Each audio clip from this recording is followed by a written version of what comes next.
Assalamualaikum warahmatullahi wabarakatuh. Perkenalkan, nama saya Nur Maulida Afdila. Saya dari kelas KPIB Komunikasi Penyiaran Islam. Di sini saya akan mempresentasikan yang pertama, kemampuan menciptakan strategi komunikasi inovatif. Apa itu strategi komunikasi inovatif?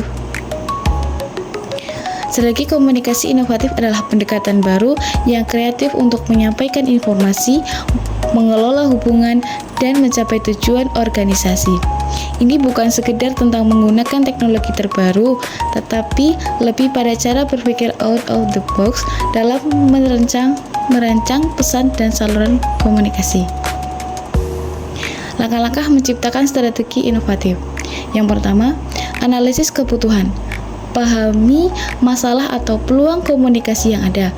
Contoh, apakah ada miskomunikasi antara tim A dan tim B, atau bagaimana cara memperkenalkan produk baru secara lebih menarik. Yang kedua, identifikasi target audience. Ketahui siapa yang akan menerima pesan, apa preferensi, kebiasaan, dan saluran komunikasi yang mereka gunakan. Misalnya, audiens Gen Z mungkin lebih responsif terhadap konten video pendek di TikTok atau Reels. Sementara audiens internal yang lebih senior mungkin lebih memilih email atau pertemuan tatap muka.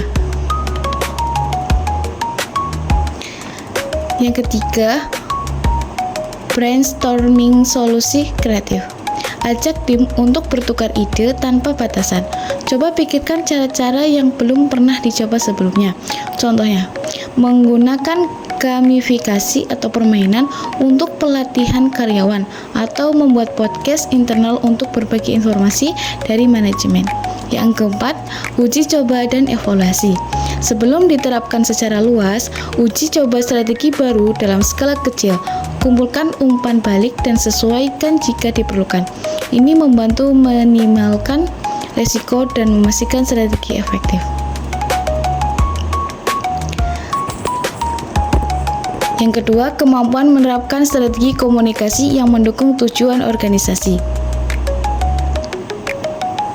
Strategi komunikasi yang baik harus selaras dengan tujuan besar organisasi.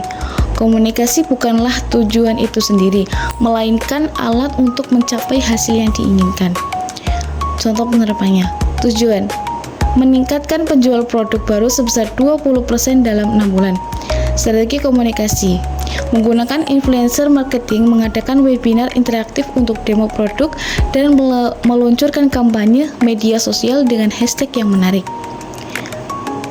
Contoh yang kedua, tujuan meningkatkan keterlibatan karyawan dan mengurangi turnover. Strategi komunikasinya yaitu mengadakan sesi Q&A rutin dengan pimpinan, meluncurkan newsletter internal yang menampilkan pencapaian karyawan, dan membuat platform kolaborasi online untuk ide-ide dari seluruh. Yang ketiga, hubungan antara inovasi komunikasi dan kinerja organisasi. Inovasi komunikasi memiliki dampak langsung dan signifikan pada kinerja organisasi. Komunikasi yang inovatif menciptakan lingkungan yang lebih responsif, efisien, dan adaptif. Bagaimana inovasi komunikasi meningkatkan kinerja? Yang pertama, meningkatkan efisien. Saluran dan metode komunikasi baru seperti platform kolaborasi terpadu atau AI chatbots dapat mempercepat alur kerja dan mengurangi hambatan birokrasi, membuat pengambilan keputusan lebih cepat. Yang kedua, meningkatkan keterlibatan karyawan.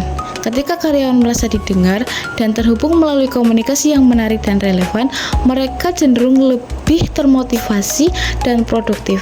Ini mengurangi tingkat absensi dan turnover.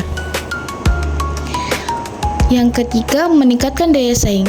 Di pasar yang kompetitif, organisasi yang mampu berkomunikasi secara lebih efektif dengan pelanggan dan mitra akan memiliki keunggulan. Inovasi dalam pemasaran digital atau layanan pelanggan dapat menciptakan pengalaman unik yang membedakan perusahaan dari pesaing. Yang keempat, mendorong budaya inovasi. Ketika komunikasi internal terbuka dan mendorong pertukaran ide-ide baru. Hal itu akan menumbuhkan budaya di mana inovasi menjadi bagian dari DNA organisasi. Ini memungkinkan perusahaan untuk beradaptasi lebih cepat terhadap perubahan pasar dari tantangan. Mungkin cukup sekian presentasi dari saya. Terima kasih. Wassalamualaikum warahmatullahi wabarakatuh.